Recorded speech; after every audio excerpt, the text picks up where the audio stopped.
magpatawad ka, papatawarin ka rin. Aral sa kapatirang sa Diyos yan.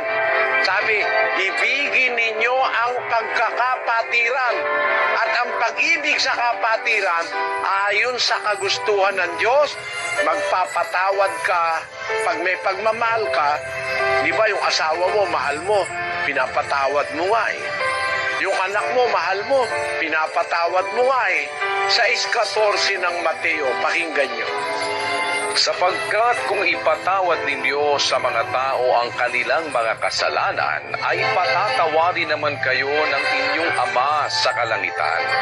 Datapwat, kung hindi ninyo ipatawad sa mga tao ang kanilang mga kasalanan, ay hindi rin naman kayo patatawarin ng inyong Ama ng inyong mga kasalanan.